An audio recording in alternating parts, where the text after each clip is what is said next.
María Antonieta.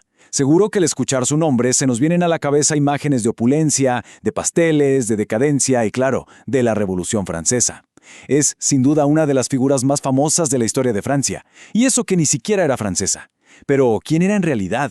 ¿Cómo una reina pudo llegar a ser tan odiada como para convertirse en la víctima más célebre de la guillotina?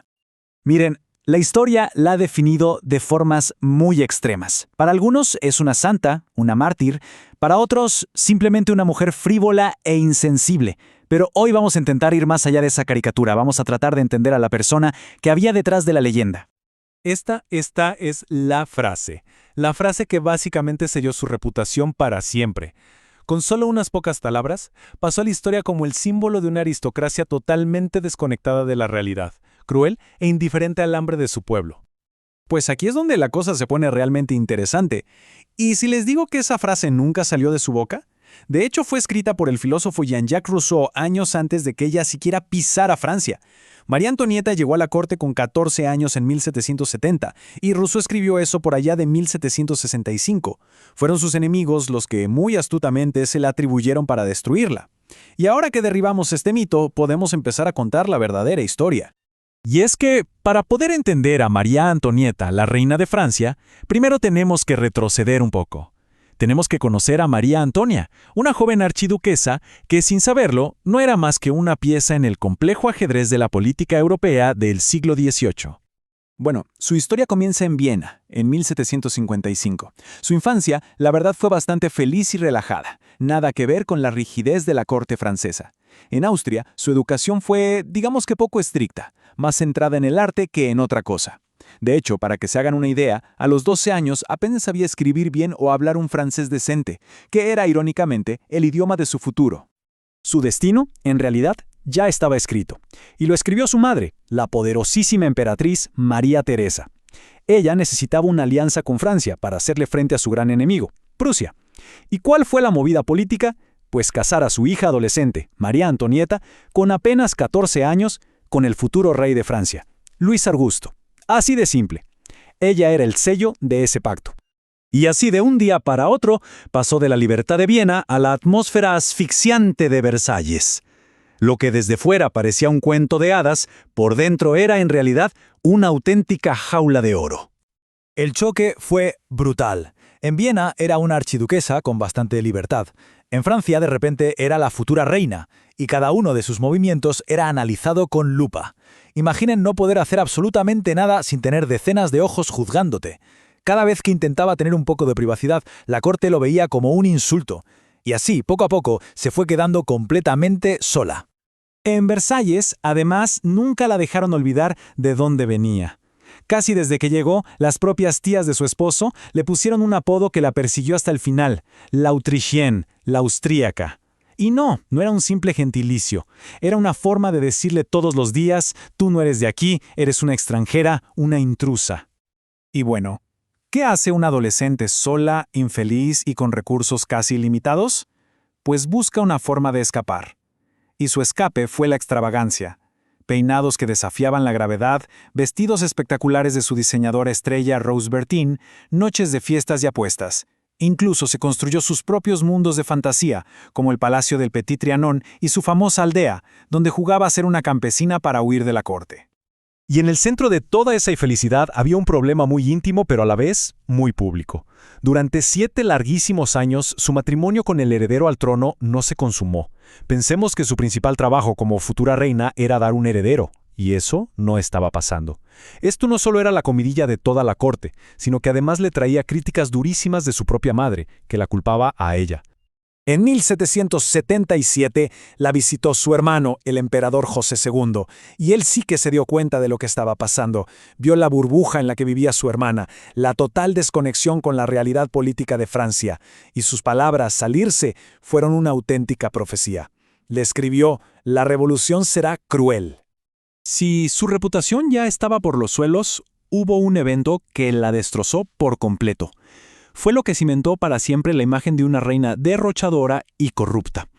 Y lo más increíble de todo es que ella no tuvo absolutamente nada que ver. Hoy lo conocemos como el asunto del collar, y es una historia de estafa tan pero tan increíble que parece sacada de una película. pero las consecuencias que tuvo para la monarquía fueron muy, muy reales. Ok, a ver, ¿cómo funcionó esto? Es un poco enredado, pero se los resumo. Había una condesa muy astuta, Jeanne de la Motte, que convenció a un cardenal, el cardenal de Rohan, de que ella era íntima amiga de la reina. El cardenal estaba desesperado por ganarse el favor de María Antonieta, así que la condesa se aprovechó. Le mostró cartas falsas e incluso contrató a una actriz para que se hiciera pasar por la reina en una reunión secreta. Al final, lo convenció de comprar un collar de diamantes carísimo, supuestamente en nombre de la reina, y en cuanto el cardenal lo tuvo, la condesa se lo robó y desapareció. Y para que entendamos la dimensión del escándalo, hablemos del precio. El collar costaba 1.6 millones de libras.